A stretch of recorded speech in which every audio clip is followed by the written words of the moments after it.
Hi friends. So 23 ట్యూస్డేకి నేను ఒక ఒక సిక్స్ స్టాక్స్ని సెలెక్ట్ చేసి అవి బ్రేక్అవుట్ చేసినప్పుడు ఏ విధంగా ట్రేడ్ అవుతాయని చెప్పేసి మీతో డిస్కస్ చేద్దామని చెప్పేసి ఆలోచన చేస్తున్నాను ఫ్రెండ్స్. మన ఛానల్లో ఎవరైతే ఫస్ట్ టైం చూస్తున్నారో వాళ్ళు సబ్స్క్రైబ్ చేయండి, లైక్ చేయండి, షేర్ చేయండి, కమెంట్ చేయండి. ఫ్రెండ్స్, మొట్టమొదటిగా నేను హిందుస్థాన్ కూపర్ అనే స్టాక్ని తీసుకున్నాను. సో ఇదిగో హిందుస్థాన్ కూపర్ అనే స్టాక్ అనేటువంటిది పర్ఫెక్ట్గా ఒక జోన్ దగ్గర, రెసిస్టెన్స్ జోన్ దగ్గర ట్రేడ్ అవుతూ సో సతమతలాడుతుందని చెప్పొచ్చు. సో వన్స్ రేపు కానీ ఇది బ్రేక్ చేసిందంటే సో ఇలా మళ్ళీ అటాచ్మెంట్ జరిగి మళ్ళీ పైకి వెళ్ళిపోతుంది ఫ్రెండ్స్. చూడండి, ఫస్ట్ టార్గెట్ ఇది. సో ఎంట్రీ పాయింట్ మనము చూసుకుంటే చూడండి, ఇది ఎంట్రీ పాయింట్గా అయితే హెవీ క్యాండిల్తో బ్రేక్ చేసింది, అది చూసుకుని ట్రేడ్ చేయండి. స్టాప్ లాస్ ఇది, ఓకేనా ఫ్రెండ్స్? స్టాప్ లాస్ పాయింట్ అది అనుకూలంగా చూసి ట్రేడ్ చేయండి. టార్గెట్ మాత్రం ఫస్ట్ టార్గెట్ ఇది ఫ్రెండ్స్. తర్వాత కోటక్ బ్యాంక్కి వెళ్దాం. సో కోటక్ బ్యాంక్ చూస్తే ఒక పర్ఫెక్ట్గా ఇన్వర్స్ హెడ్ అండ్ షోల్డర్ ప్యాటర్న్లో ఉంది. ఇది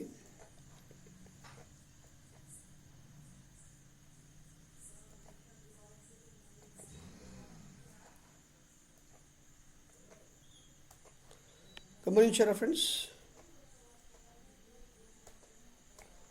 ఇన్వర్స్ హెడ్ అండ్ షోల్డర్ ప్యాటర్న్లో ఉంది. వన్స్ ఇట్ బ్రేక్స్ అవుట్, ఇది కానీ బ్రేక్ చేసిందంటే మళ్ళీ ఇలా కొట్టేసి ఈ టార్గెట్ అచీవ్ అయిపోతుంది.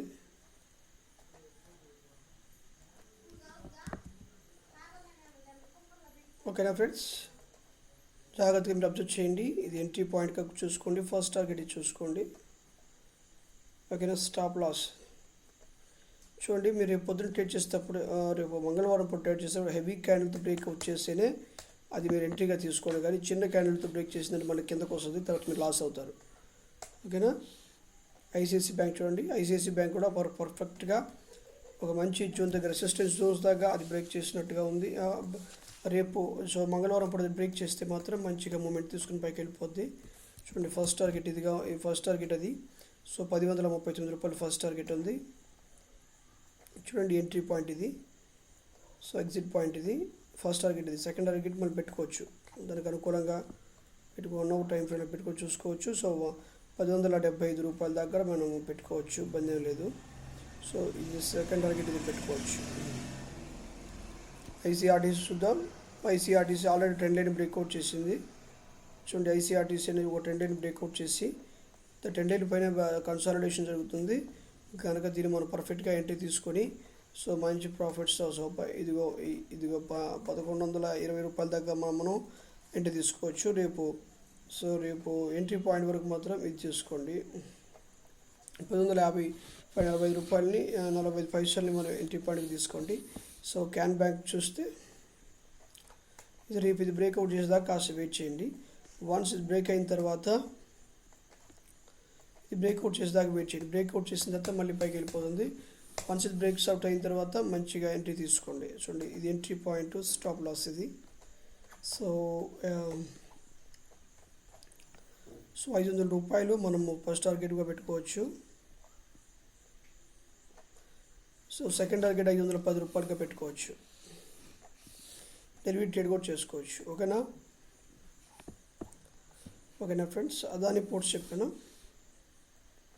చూడండి. అదాని పోర్ట్స్ పర్ఫెక్ట్గా ఒక రెసిస్టెన్స్ జోన్ని సపోర్ట్ చేస్తూ ఉంది. వన్స్ ఇది బ్రేక్ అయిందంటే మాత్రం ఫస్ట్ టార్గెట్ అది, సెకండ్ టార్గెట్ మాత్రం 1260 రూపాయలు అవుతుంది. సో దీనికి ఎంట్రీ పాయింట్ ఇది. హెవీ క్యాండిల్తో బ్రేక్అవుట్ చేసాక వెయిట్ చేయండి. తర్వాత స్టాప్ లాస్ ఇది. వన్స్ హెవీ క్యాండిల్తో బ్రేక్అవుట్ చేసిన తర్వాత ఫస్ట్ టార్గెట్ ఇది చూసుకోవచ్చు. 1230.50 first target. So second target చూస్తే సో 1259 రూపాయలు 15 సెకండ్ టార్గెట్ పెట్టుకొని మనం ట్రేడ్ చేసుకోవచ్చు. ఓకే ఫ్రెండ్స్, మన ఛానల్ ఇది ఫస్ట్ టైం చూసినటువంటి వాళ్ళు సబ్స్క్రైబ్ చేయండి, లైక్ చేయండి, షేర్ చేయండి, కమెంట్ చేయండి. అదేవిధంగా బెల్ సింబల్ క్లిక్ చేయండి. మనం స్టాక్ మార్కెట్లో ఫస్ట్ టైం వచ్చాము, మాకు ట్రేడింగ్ చేయడం అనేటువంటిది కొద్దిగా ఇబ్బందిగా ఉందనుకున్న వాళ్ళు డిస్క్రిప్షన్ ఇచ్చిన నెంబర్కి ఫోన్ చేయండి. ఏ విధంగా ట్రేడ్ చేయాలని చెప్పేసి ఒక ప్లానింగ్ నేను చెప్తాను. ఓకేనా friends? Thank you so much.